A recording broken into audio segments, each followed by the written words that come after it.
നോക്കിയാലോ? വായോ, അധികം സമയം കളയാതെ റെസിപ്പിയിലേക്ക് കിടക്കാം. ഇത് മഡ് ക്രാബ് നല്ലതുപോലെ ക്ലീൻ ആക്കിയതിന് ശേഷം മാറ്റി വയ്ക്കാം.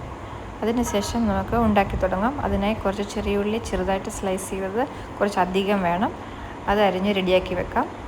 അതിനുശേഷം നമ്മൾക്കൊരു ചട്ടി വെച്ച് ചൂടാക്കി അതിൽ കുറച്ച് ഓയിൽ ഒഴിച്ച് ചൂടാതിന് ശേഷം കുറച്ച് ഉലുവായും കുറച്ച് പെരിഞ്ചീരകവും കൂടി ഇടുക. അതൊന്ന് പൊട്ടി വരുമ്പോൾ ഈ അരിഞ്ഞ് റെഡിയാക്കി വെച്ചിരിക്കുന്ന ചെറിയ ഉള്ളി അതിലേക്ക് ആഡ് ചെയ്ത് നല്ലതുപോലെ ഒന്ന് വഴറ്റിയെടുക്കുക. വഴറ്റിയെടുക്കുമ്പോൾ കുറച്ച് ഉപ്പും കൂടി ആഡ് ചെയ്താൽ നല്ലതുപോലെ ഒന്ന് വഴന്ന് കിട്ടും പെട്ടെന്ന്. അതുകൊണ്ട് ഇവിടെ കുറച്ച് ഉപ്പ് ആഡ് ചെയ്തു.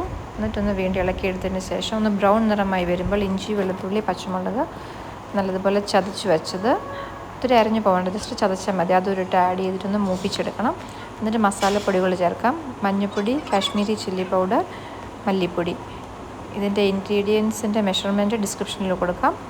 ഇതെല്ലാം കൂടി ഇട്ട് ഇതിൻ്റെ പച്ചമണം ഒന്ന് മാറി വരണം, അതുവരെ നന്നായി വഴറ്റിയെടുക്കുക. നല്ലതുപോലെ ഒന്ന് വഴന്ന് വരുവാൻ വേണ്ടി ഒന്ന് വെയിറ്റ് ചെയ്യുക. വഴന്ന് വന്ന് കഴിയുമ്പോൾ അതിലേക്ക് 2 ടൊമാറ്റോ മീഡിയം സൈസിൽ സ്ലൈസ് ചെയ്തത് അതിലേക്കിട്ട് ഒന്ന് ഇളക്കിയെടുക്കുക. മസാല ഒന്ന് കോട്ടായി വരുന്നത് വരെ ഒന്ന് ഇളക്കിയെടുക്കുക നന്നായിട്ട്. അതൊന്ന് നല്ലതുപോലെ കോട്ടഡായി കഴിഞ്ഞിട്ട് അതിലേക്ക് കുറച്ചും കൂടി ഉപ്പ് ആവശ്യമുണ്ടായിരുന്നു. അപ്പോൾ അതൊന്ന് നോക്കിയിട്ട് ഉപ്പ് ആഡ് ചെയ്യുക. എന്നിട്ട് അതിന് ശേഷം നമ്മൾ ക്ലീനാക്കി വെച്ചിരുന്ന ക്രാബ് അതിലേക്ക് ഇടുക.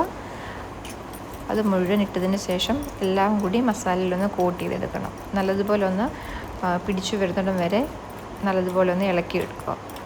അധികം ഉടഞ്ഞു പോകരുതല്ലേ, അതിൻ്റെ മീറ്റെല്ലാം പുറത്തേക്ക് വരും. എന്നിട്ട് അതൊന്ന് അടച്ചു വെക്കാം. ചെറിയ തീയിൽ ലോ ടു മീഡിയം ഫ്ലെയിമിൽ കുക്ക് ചെയ്യാം, ഒരു 10 to 12 minutes. ഇടയ്ക്കിടയ്ക്കൊന്ന് ഇളക്കി കൊടുക്കുക. ലാസ്റ്റിൽ കുറച്ച് കറി ലീവ്സ് ഇട്ട് ഗാർണിഷ് ചെയ്യാം.